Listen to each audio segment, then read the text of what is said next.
Hi, I'm Buckley Brinkman with the Wisconsin Center for Manufacturing and Productivity, and we're proud to present the 4th annual Wisconsin Manufacturing Report. We believe it's the most comprehensive picture of manufacturing and manufacturers that the state has to offer. We're able to bring this to you through the cooperation and generous support of two of our sponsors, the First Business Bank, which has been with us since the beginning, and a brand new sponsor, Top Floor Technologies. And also our two partners, WMEP Manufacturing Solutions and the Manufacturing Outreach Center at UW-Stout, two of the best implementers of some of these ideas and trends that you're going to see in the next few minutes. So without further ado, let me introduce Rob Autry from Meeting Street, who put together this whole report for us. Thank you, Buckley. It's great to be with you for the 4th year in a row. And what I'm going to do before we get into this year's data is kind of help set the table and provide a little bit of a roadmap for what we learned in this year's survey. First, when we ask manufacturers how they feel about the business climate and the economy here in Wisconsin, a lot of manufacturers feel like the economy is kind of stuck in neutral. They use words like stalled or steady or stable to describe current economic conditions. Despite the fact that they don't feel the economy necessarily is growing at the rate they would like, they're still extremely confident about the future of their firms. So we're going to dive into a little bit about that disconnect. 3, when we ask manufacturers what are they most concerned about, for the 2nd year in a row, workforce issues climb to the top of the list. But there's also growing fears and concerns about cybersecurity and cyber attacks. And then finally, we see more manufacturers embracing automation and AI than we've seen in years past. Before we get to this year's survey, let me explain a little bit about what we've done. For the 4th year in a row, we've conducted a quantitative survey of 400 manufacturing executives across the state. This is a 25-minute questionnaire conducted among 400 executives, which gives us about 10,000 minutes of data that we pour through here. The margin of error for this survey is 4.9%. And as Buckley mentions, there's 3 other surveys that we've conducted at similar points in the last 4 years. In addition to this data, we've also conducted a series of focus groups using Catalyst to facilitate those sessions. These were in-person focus groups in Madison, Milwaukee, Green Bay, and Monotony among manufacturing executives. And we conducted 1 virtual group statewide. These were done September 10th through the 12th. So like the survey data, very fresh data. One of the things that we do with the survey, and the reason why it takes 3 to 4 weeks to complete, is we go to great lengths to make sure that our sample is reflective of the manufacturing community as a whole. So using known census stats, we set and model our sample to make sure that it's reflective and representative of the manufacturing community. Before we get into this year's findings, I think it's helpful to provide a little context to understand where were we coming into this. So I'll look back at what last year's key takeaways were. Workforce concerns had risen to the top of the list. Previous year, we'd seen concerns about supply chain issues and inflation, but those were dampened a year ago as workforce issue tops the list. We started to see the sprinklings or beginnings of manufacturers looking for growth in terms of looking for new customers and new markets. And while they were optimistic about the future of their firm, they were starting to express some concerns about the overall economy. Automation had gained a little bit of momentum, but AI had not. A lot of manufacturers were reluctant and hesitant to embrace AI in their businesses. So where are we this year? Well, let's start at the view from 30,000 feet.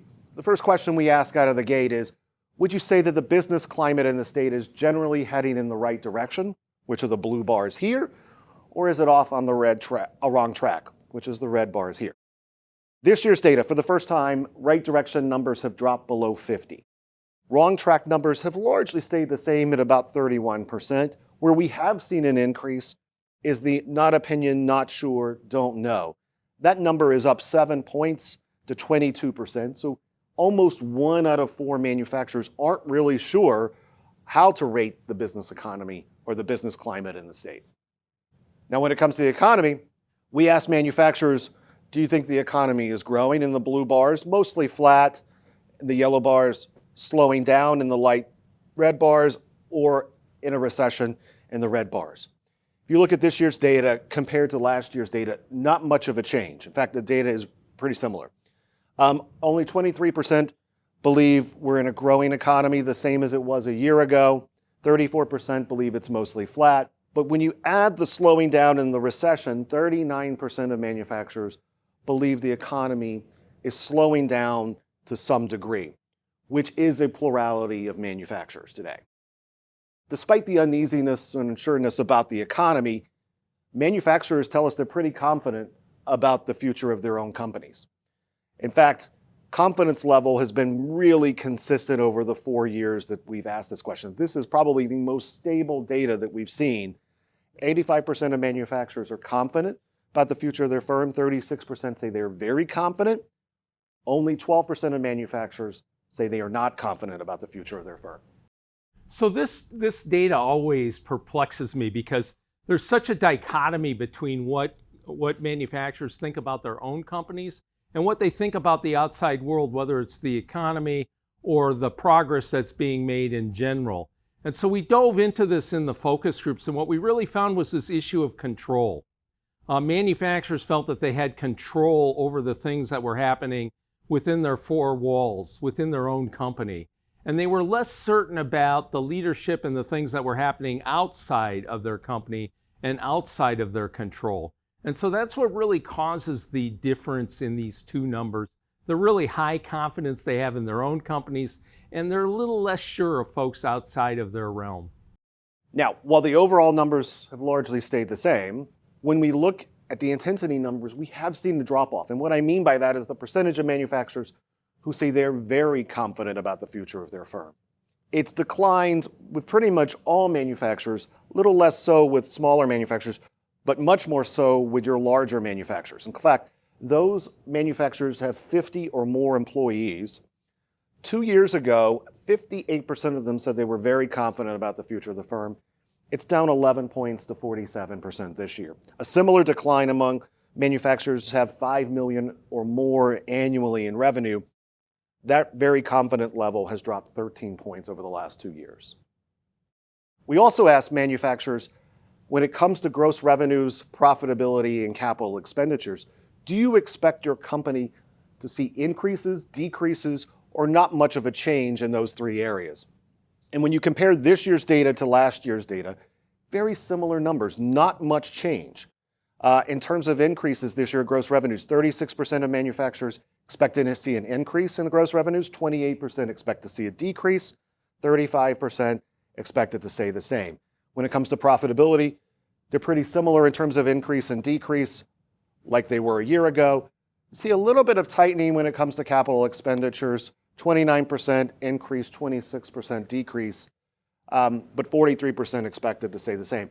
Overall, these trends from last year are pretty similar to what we see this year. But when we look over the last 4 years, we do see a noticeable shift. And this is specifically looking at the percent who expect increases in these three areas. Compared to 2021, gross revenue increases are down 18 points.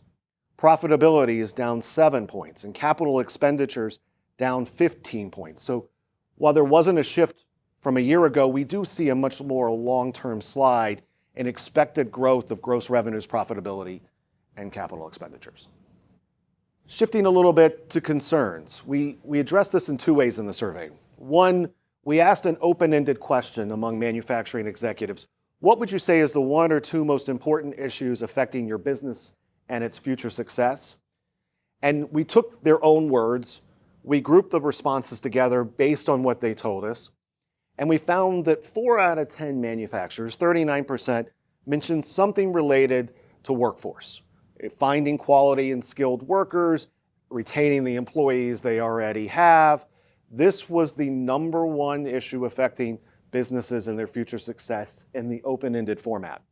We also found that it tended to be more pronounced with larger companies. 57% of the responses among executives of companies that had 50 or plus employees mentioned something related to workforce. It was noticeably smaller with those who had fewer employees. Outside of that, you have some similar issues kind of clumped together here in secondary.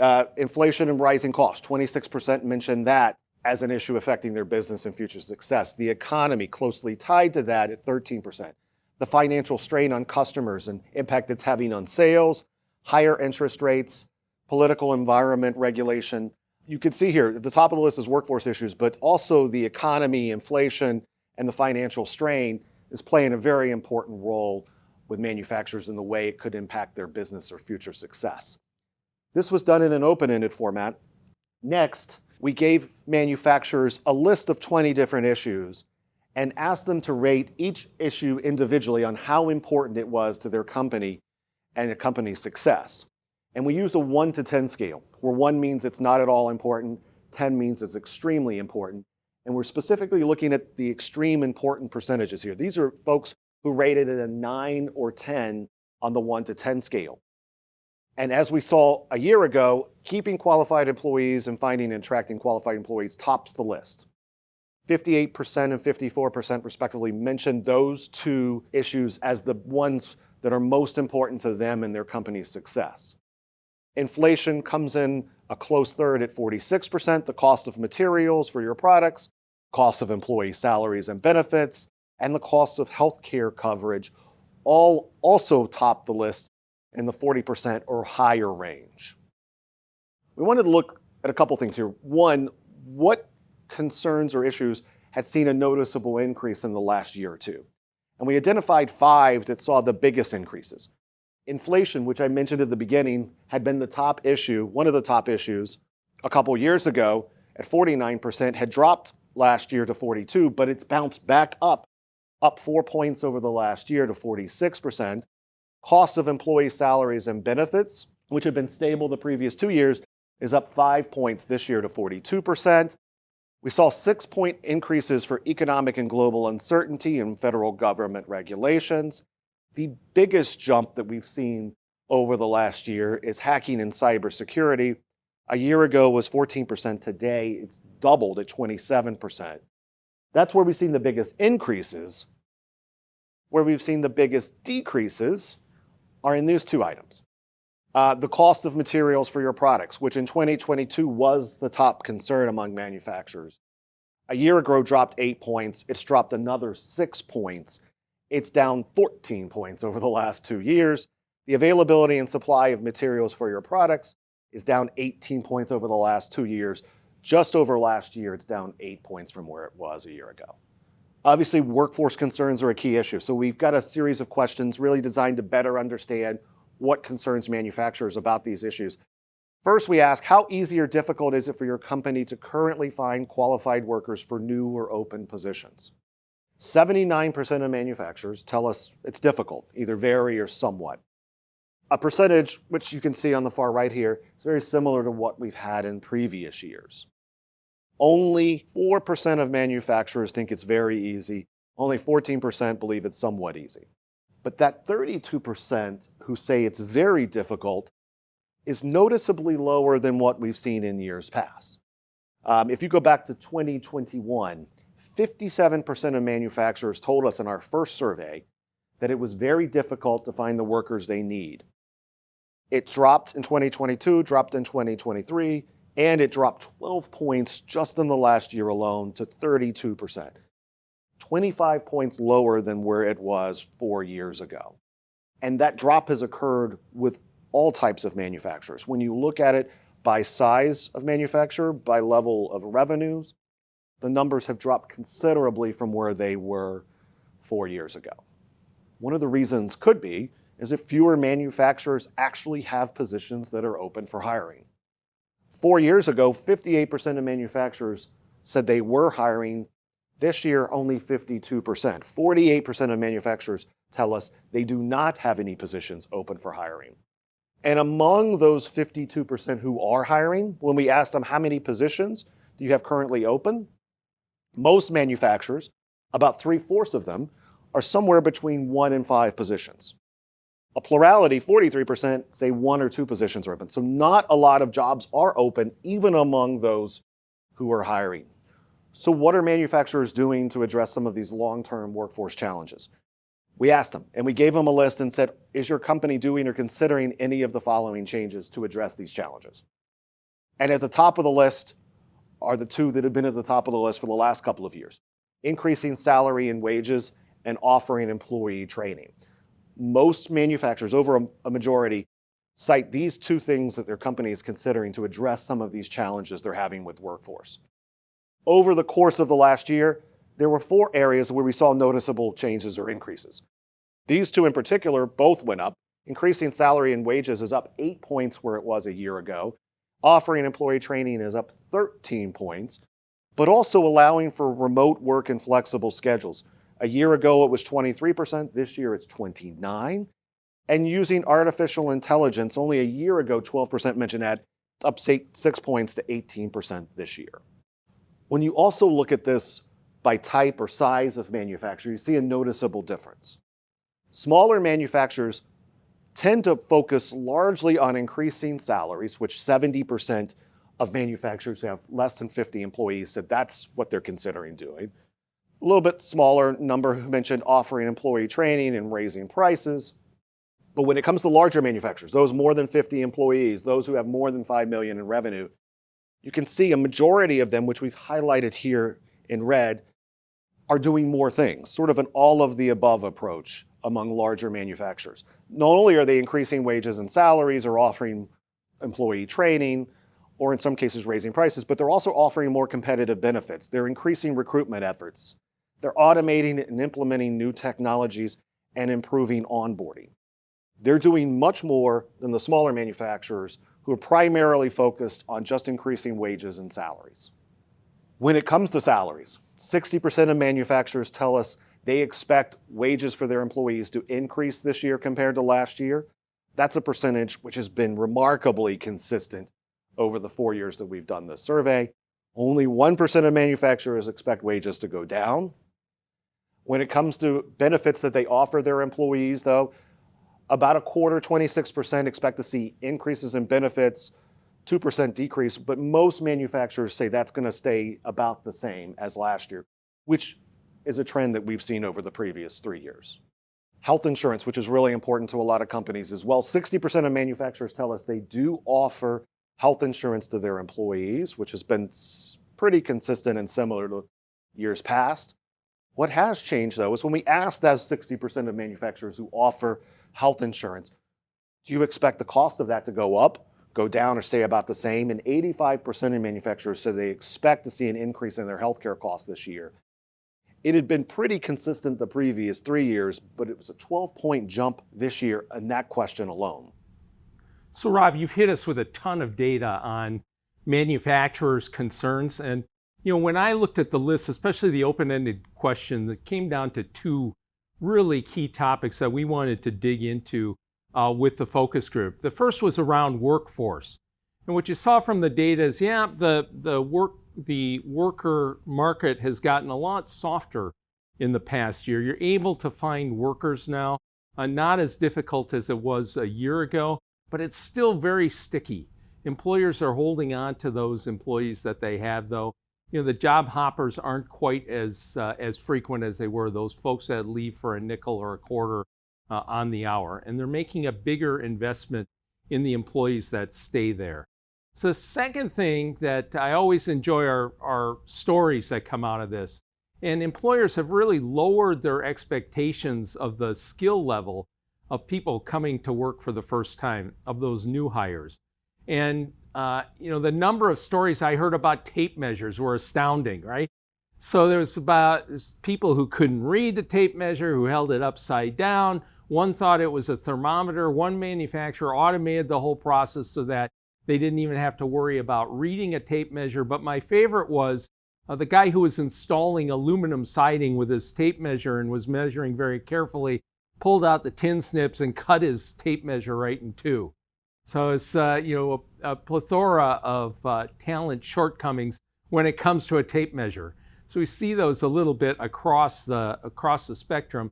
And manufacturers are stepping up and understanding they just can't take their new hire and plop them on the line right away. It's going to take some training coming in to really make sure that they're able to contribute. And then the third area that we're seeing is just the explosion in creativity among manufacturers in attracting and retaining employees. In the past, when we would ask for stories about how employers were attacking this issue, we'd get a list of 4 or 5 different things. This year, when I went back to my notes, the list was 25 or 30 items long. Employers are much more willing to try an all of the above strategy, and what we're seeing is the employers that do that tend to have less issues in holding and attracting employees. The second issue is all around the economy. And when we started talking about the economy in the focus group, the first thing that people moved quickly to was inflation. And almost as quickly, they went from inflation to wages. So the discussion almost entirely centered on the increase in wages and where those were going to go over the course of the next year. There's very little discussion about materials, very little discussion about any of the other inputs that are going into the process. So manufacturers really saw the economy as really being an inflation issue, and that inflation issue centering mainly around employee wages. Thank you, Buckley. So first we talked about the economy, we've talked about workforce issues, transitioning now to our third bucket, which is technology. How important do you think automation will be to your company's future? 64% of manufacturers believe it will be important, 28% very important, 35% somewhat important. That number is exactly the same as it was a year ago. What obstacles do manufacturers face when it comes to implementing automation at their company? Importantly, 35% say there are no obstacles when it comes to implementing automation.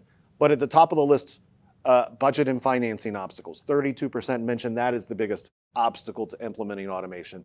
Technology, systems obstacles, training obstacles kind of round out that list. These are pretty consistent with what we've seen in years past. Last year was the first year that we started asking manufacturers about AI. And I really want to start by just looking at the 2023 data here. We asked manufacturers in their current business operations, are you currently using AI? And a year ago, 10% of manufacturers said they were. Are you considering using AI within the next year or within the next 2 to 5 years? 16% of manufacturers said they were considering it. So all told, 26% of manufacturers a year ago said they were either currently using AI or considering it within the next 5 years. Most manufacturers, nearly 3/4 of them were down at the bottom here. 72% said they've never used AI and they don't have any plans to in their company. That was a year ago. This year, we've seen a little bit of change. In fact, that 72% has dropped to 59%. It's still where a majority of manufacturers are, but 18% are currently using AI, almost twice what we saw a year ago. Another 18% are considering it. So 36% of manufacturers are either using AI or considering it, up 10 points from a year ago. Now, where we've seen a little bit more movement is how they view the impact of AI. And we've asked these 3 statements and said, which of these do you agree with more? Let's start at the one end here at the top, that AI is going to fundamentally change businesses like mine. Only 7% of manufacturers say they agree with that viewpoint. That's up a couple of points from a year ago, but clearly the vast majority of manufacturers are in this camp. A year ago, most manufacturers were down here in the bottom, that AI is not going to have much of a real impact on businesses like mine. 53% said that, but that number has dropped to 37% this year. And where we have seen some more positive movement for AI is in the middle here, that it's going to be another piece of technology among many that my business uses. A year ago, it was 40%, but this is where a majority of manufacturers are today, 55%, up 15 points. So we had a little fun with this data. We took those 2 AI questions and we merged them together to create what we're calling an AI embracement curve. And when we did that, and we plotted over 3 different buckets, this is what we found. And this is using last year's data to sort of set the table. A year ago, 50% of manufacturers were in this, what we're calling not embracing AI category or bucket. They're not using it, they're not considering it, and they don't think it will have much of an impact on their business. On the other end, where 23% of manufacturers resided a year ago, is the embracing AI. Either they're currently using it, they're considering it, and they think it will be part of their business in some form or fashion. 27% of manufacturers were in the middle. Fast forward to this year's data, 31% are now in this non-embracing AI category, which is down 19 points from the year ago. 33% are in the embracing AI category, which is up 10 points, and then 36% in the middle. The curve is clearly flattened as more and more manufacturers move from the not embracing AI category to embracing AI in some form or fashion. Where we haven't seen much change is the number of companies that have been hacked or experienced a data breach of some kind. When we ask that question, 18% of manufacturers say they themselves or company has been hacked or experienced a data breach of some kind. A year ago it was 22%. 2 years ago it was the same exact percentage at 18%. So only about 1 out of 6 or so have actually experienced a data breach of some type. Regardless, they're pretty confident though that their company is secure from it. 4 years ago, 81% said they felt confident that their company is secure from hacking, data breaches, or other technological threats. That number has basically stayed the same. 85% today say they are confident. 25% say they are very confident. Only 13% of manufacturers say they are not confident. And what's interesting is those among that 18% who have experienced a data breach of some kind, their confidence level is about 10 points lower than those who have never experienced a data breach of any kind at all. So when we went to the focus group and started asking them about technology, it was very clear that the manufacturers were leaning into new technology, specifically automation, to help with the worker shortage and really improve the competitiveness and productivity of each of their operations. What was less clear, and what I really love the AI embracement curve, is you can see how that's shifted now in a picture on how manufacturers are looking more and more to AI as a possible solution for some of the issues that they're seeing heading their way. They're beginning to realize the potential, and they're beginning to do a little bit of experimenting with it. And of course, anytime you introduce new technology into an operation, you increase the surface area, the attack area that a cyber criminal has to attack your operation. And while the numbers look really similar on here, what's changed is that the manufacturers have gotten much more intense about how they're looking at cybersecurity and taking those precautions necessary to make sure that their company stays safe. In fact, one of the companies said, taking cybersecurity and specifically using the CMMC standards of the Department of Defense actually saved their operation because they were hacked in the morning, held for ransom, and by the afternoon they were up and running without paying any of the ransom and with being in a whole new safe environment. So it's a good trend. It's a positive trend that we're seeing that manufacturers are taking this threat much more seriously. Thank you, Buckley. Let's talk a little bit about growth. This is our fourth bucket. We asked manufacturers, does your company have a formal strategic plan for profitable growth? A year ago, the manufacturing community was evenly split. 49% said they did have a strategic plan, 49% said they do not. We've seen growth in the percentage of manufacturers who do. It's up 11 points this year, with 60% of manufacturers saying they have a growth strategic plan, 38% say they do not. And the growth has occurred with manufacturers of all sizes. Smaller manufacturers, 4 years ago, 41% said they have a strategic plan for profitable growth. Today, it's 53%, the highest we've seen. Larger manufacturers have also seen a similar growth, but they also, you can see, are much more likely to have a strategic plan for growth than smaller manufacturers. Manufacturers also tell us that having a formal strategic plan for growth is important to their company's future growth. This year's data, 78% of manufacturers say it's important, 20% say it's not important. And one of my favorite stats in the survey is obviously those companies that do have a strategic plan believe it's important, 99%, but even that 38% of manufacturers who do not have a plan, about half of them say it's important to have one for their company's future growth. So when it comes to areas of investment, we ask manufacturers, are you expecting to see increased investments in any of these areas? And there were a handful of them that most manufacturers said they were. At the top of the list, growing revenue and profitability. Nearly 3 out of 4 manufacturers, 72%, said they expect to see increased investments in growing revenue and profitability. 60% mentioned sales and marketing. The first time we've asked it, but 60% expect to see increased investments there. Maximizing productivity, employee development, expanding sales within the United States, and employee training, all above 50%, meaning most manufacturers said they expect to see increased investment in those areas. What we've seen change over the last year, in particular where we've seen increases, growing revenue and profitability, up 11 points from last year. Employee development, up 6 points. Workplace and company culture, up 5 points. And data and cybersecurity, 8 points higher this year in terms of an investment area than it was a year ago. What are 2 of the 3 most important drivers of your company's future growth? This data has been pretty consistent over the last couple of years. At the top of the list is finding new customers and markets. 57% of manufacturers say that one of the most important drivers of their company's future. And then workforce issues. Keeping qualified employees, 47%. Finding and attracting qualified employees, 45%. These 3 issues are the most important drivers of companies' future growth. For the first year, we asked about sales and marketing.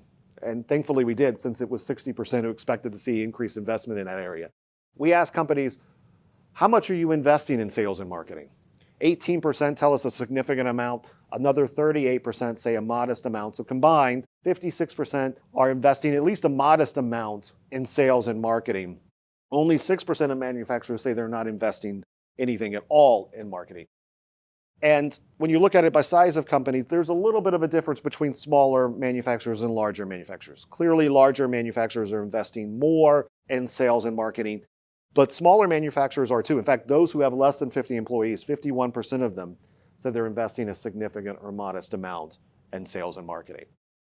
Also, new question this year is what's the primary source of acquiring new customers?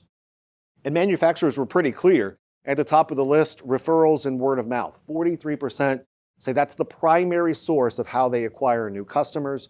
Half of that goes to website and online, industry events and trade shows, traditional advertising. Only 9% said they acquire customers through direct sales, sales reps, or cold calls. And what's also telling is how much more pronounced referral and word of mouth is among smaller manufacturers. Among those who have less than 50 employees, 48% said that's the primary way they acquire new customers. 54% among manufacturers have less than $1 million annually in revenue.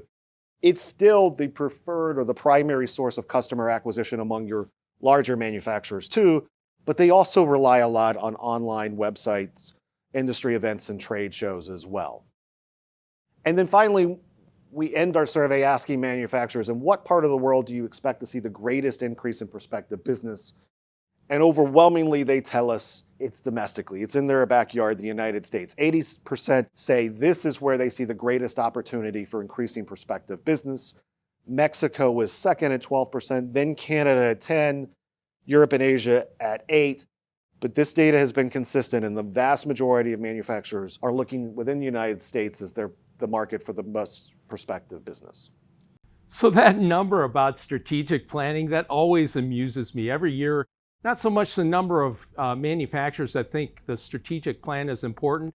We're among those folks. We think having a plan for the future is critically important, especially in this changing time. But that number where even half of the people who don't have a strategic plan think that it's important really befuddles me, because who's standing in the way of making sure that you get that plan in place so that your company can grow and is successful.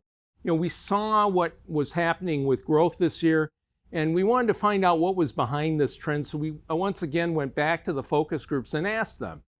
And what we saw was that, while last year capacity was much tighter, and they were wondering how they were going to get a new customer into the mix when they were already stuffed to the gills with business.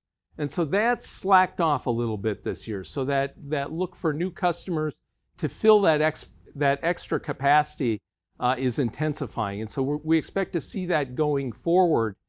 The other thing that was really surprising to me was that word of mouth number. 47% of manufacturers say they get their new customers from word of mouth.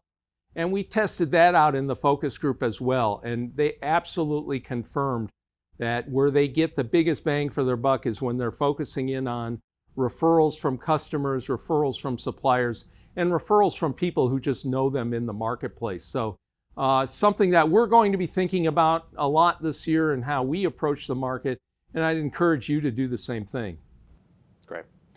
So we know we're throwing a lot of data at you. We thought we'd just summarize it in a couple of key bullet points. Big picture. Manufacturing executives in Wisconsin this year tell us they're a little bit less confident, certainly more uncertain about the state's business climate, and many believe the economy is stalled or stuck in neutral. That said, they remain optimistic about their financial future, but when we look under the hood, we certainly see some problems starting to emerge, specifically in terms of the strong confidence level and the long-term decline that we've seen over the last 4 years, particularly with larger manufacturers, but also when we ask about projected increases in gross revenues, profitabilities, and capital expenditures, they're at the lowest level since 2021. In terms of the concerns, workforce issues top the list for the second year in a row, but the conversation is shifting away from the difficulty in finding and hiring employees to more about growing struggles with retaining and affording the employees they already have. We thought we were done with inflation after the drop last year, but it's bounced back and resurfaced this year. Inflation, along with economic global uncertainty, federal regulations, and cybersecurity threats are the issues where we've seen the biggest increase in concern from 2023. And when it comes to workforce issues, manufacturers are telling us in larger numbers this year that they're embracing automation and increasing investment in that area. And they're also recognizing potential value of artificial intelligence. And then finally, half of manufacturers report investing at least a modest amount in sales and marketing efforts. And for many of them, particularly smaller manufacturers, the primary way they believe they get new customers is through referrals and word of mouth. So what to do with all this information? So we have 4 things that we think you should take away as a manufacturer. So you saw this slide last year, and we talked about, we revised it for this year, and this is what we came up with. It's the same slide. This chronic workforce shortage that we're seeing in the marketplace is really causing manufacturers to jump in and lean into technology and make those investments that are getting the most out of the workforce that they have, and also investing in the workforce itself.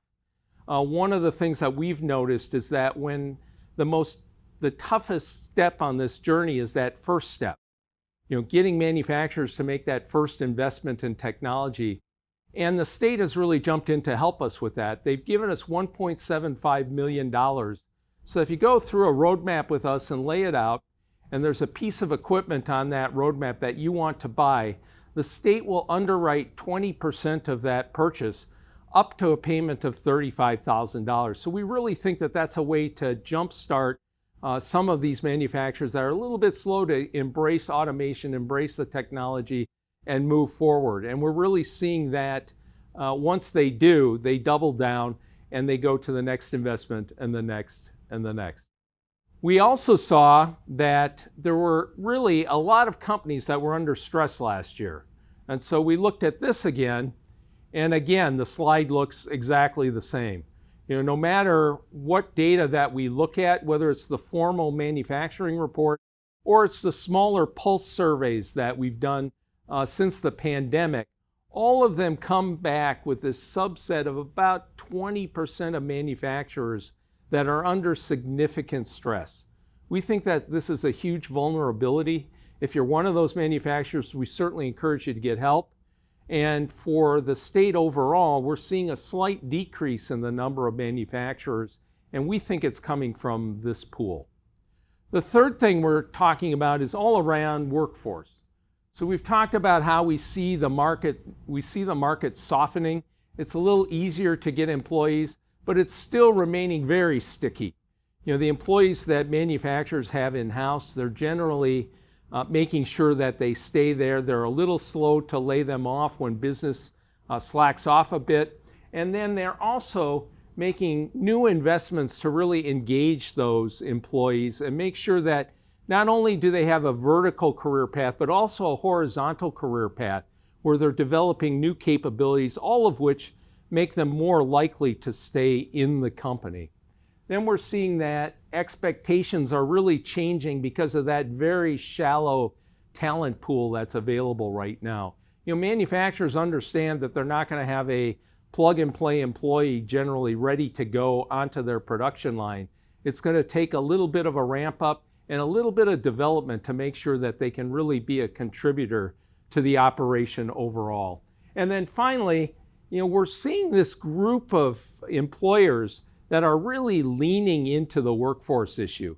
They're being creative, they're making investments, they're making sure that their employees are engaged, and they seem to be having a lot less trouble attracting and retaining workers. It's always amazing to me the number of manufacturers that I go out there that I consider top-notch manufacturers, and I ask them about workforce, and they go, yeah, it's an issue, but it's just one of many. In fact, I talked to the operations leader of a manufacturer that you would know. We were walking his floor, and I said, so if I wave a magic wand today and give you all of the perfectly trained employees that you want, how many would you take? And he looked at me and he said, none. We're fine. And we see that more and more with manufacturers that are really leaning into the workforce issue and trying to find new ways to make sure that their employees are engaged. And then finally, let's talk a little bit about AI. We're just seeing an accelerating adoption of AI. You saw it in the AI embracement curve, and we're seeing that across manufacturing in Wisconsin. And we're seeing it bifurcating into two places. First of all, manufacturers are doing it in non-operational areas. This is a fairly low-risk area. It's where you're using AI to create operator manuals or safety manuals or HR policies or job descriptions, really things that aren't directly affecting the operations of the business. It's lower risk, you can conduct more experiments, and you can really learn the technology and what's behind it before you take any kind of high-risk step. The other group are the folks that are actually using the data on the production line. And that's a lot more technical operation, and it's a lot more risky because now you're affecting the output of your company. But the leaders that we see adopting this technology are really organizing their data so that they better understand the production process. And those that are using it effectively, we're seeing get higher throughput, better quality, and better margins, quite frankly. And then, this new technology brings the old guys back into the game, right? I can play in this field now. I don't need to do coding. I don't need to learn any new special technology. I don't need to go someplace for 6 months to immerse myself in a new development. No, all I need to do is to be able to ask good questions and learn how to ask questions in a way that the technology can bring the answers back to me. So if you're out there and you haven't played with this yet, it's not that hard. And I think it's very important for you to get involved so that you really understand where this technology is going and how it can potentially impact your operation. And then finally, I'm really excited about the new resources that are coming online. We are developing a network of local resources that can really help manufacturers in their own community understand the technology, understand how it can be used, and really use it in a profitable way. I'm also excited about Microsoft's investment in the AI Innovation Lab for manufacturing. I think this is going to have a transformative impact on the state. We're really looking at a way that not only does this technology help the big guys, but we find ways to get it down into digestible bits that create an ROI for manufacturers in small and medium-sized organizations. So I think this is going to be a huge change for Wisconsin in the coming year. So finally, what to do with all of this? We'd suggest 3 things for you. Number 1, invest in your workforce. What we're seeing is really engagement is a key to getting the best performance, getting the best retention, getting really the best attraction as well. And what that involves is really creating an employment brand for yourself. You have to understand why employees should come to work for you rather than your friend down the street. It'll translate in better employees, it'll translate in more committed employees for your operation. The second thing is make sure you're embracing this technology. Work on AI, make it work for you. Tim Gunn, make it work, people. you really have to find a way that it can help your business, even if it's off on the side right now and maybe not on the production line. On the production line, embrace automation. Make sure that you're looking for new ways to make your operations more efficient, more productive, and to get the most out of the workers that you have. And then finally, all of this is much too complicated for any one individual to handle on their own. You need a guide to come through on this. And we believe the Wisconsin MEP network is the best guide for small and medium manufacturers in the state. So if you're looking to push forward on technology, looking to have a more effective production floor, looking to have more engaged employees, the Wisconsin MEP network can be your partner in doing all of that. So in conclusion, I'd just like to thank you for taking this time and going through this data. I hope it gave you a much better picture of Wisconsin manufacturing and what manufacturers are thinking. And if you have any questions about this at all, please feel free to reach out to me. We're always happy to have new discussions about manufacturing. Thank you.